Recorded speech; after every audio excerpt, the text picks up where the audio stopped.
श्रीमद्भागवत महापुराण की जय हो। बोलिए सतगुरुदेव भगवान की जय हो। ओम स्वस्ति श्री गणेशाय नमः। ओम स्वस्ति श्री राधा कृष्ण चरण कमलेभ्यो नमः। ओम स्वस्ति श्री गुरुदेव चरण कमलेभ्यो नमः। ओम स्वस्ति श्री मातृपित चरण कमलेभ्यो नमः। ओम स्वस्ति श्री कुल देवताभ्यो नमः। लंबोदरम परम सुंदरमेकदंतम रक्तांबरम त्रिनयनम परमं पवित्रम उद्यात दिवाकर करोज्ज्वलकायकान्तं विघ्नेश्वरं सकलविघ्नहरं नमामि। राधे मेरी मातु है, पिता मेरो घनश्याम। जन्म जन्म मोहि दीजियो से वृंदावन को वास। आइए भक्तों, आज की पावन पुनीत कथा में प्रवेश करते हैं कि महाराज भक्त प्रहलाद ने अपने पिता को 9 प्रकार की भक्ति बताई। उसके बाद भक्त प्रहलाद राजा बन गए तो उन्होंने अपनी प्रजा को 6 प्रकार की भक्ति का उपदेश दिया। महाराज, पहली भक्ति अपने से बड़ों को प्रणाम करना। महाराज, अपने से बड़ों को सम्मान करना। प्रणाम करने का मतलब ये नहीं कि आप एक हाथों से प्रणाम करें। जो व्यक्ति एक हाथ से प्रणाम करते हैं उनके आधे पुण्य सामने वाले को मिल जाता है। भक्तों, आपको बताएं, हमें जीवन में झुकना सीख लेना चाहिए, परंतु आजकल के लोग झुकना जानते ही नहीं। दूसरी भक्ति बताई है भगवान की स्तुति करना। स्तुति करने का मतलब ये नहीं कि आप श्लोकों से स्तुति करें। स्तुति करने का मतलब तो ये है सच्ची लगन लगा करके गोविंद के चरणों का ध्यान करें। महाराज, तीसरी भक्ति बताई गई है चरण चिंतन। भगवान के चरणों का चिंतन करना। चौथी भक्ति बताई है महाराज भगवान की पूजा करना।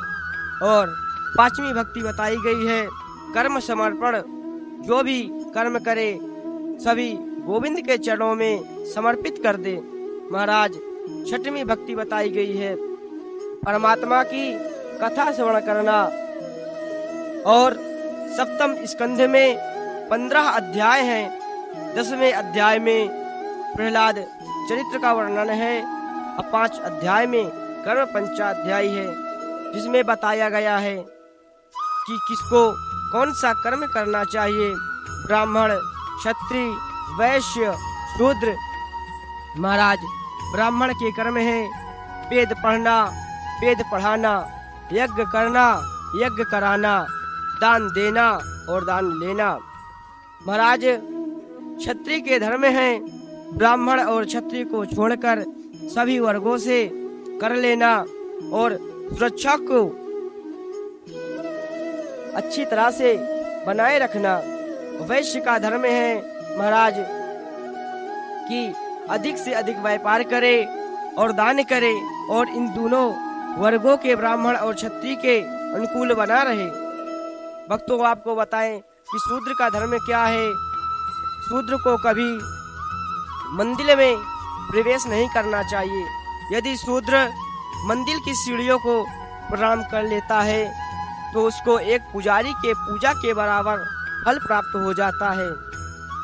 महाराज, इसके बाद बताया गया है विधवा का धर्म कि जब तक पति रहे तब तक पत्नी श्रृंगार करे और जब पति ना रहे तो ना ही पत्नी को काजल लगाना चाहिए, ना ही मांग में सिंदूर लगाना चाहिए और ना ही रंगीन वस्त्र पहनना चाहिए, ना कोई आभूषण पहने। जो भी सत्कर्म करे अपने पति को समर्पित कर दे। महाराज फिर बताया गया है, सधवा का धर्म है कि जो भी पत्नी कार्य करे अपने पति की इच्छा के अनुसार कार्य करे, चाहे वो पूजा पाठ जप तप क्यों ही ना हो। महाराज पत्नी को अपने पति के बिना आज्ञा के कोई कार्य नहीं करना चाहिए। यदि अपने पति के बिना आज्ञा की वो कोई कार्य करती है तो उसको देवता भी स्वीकार नहीं करते। और पत्नी को कभी अपने पति को कूट दृष्टि से नहीं देखना चाहिए। जो पत्नी अपने पति को कूट दृष्टि से देखती है वो रौरव नरक में जाती है।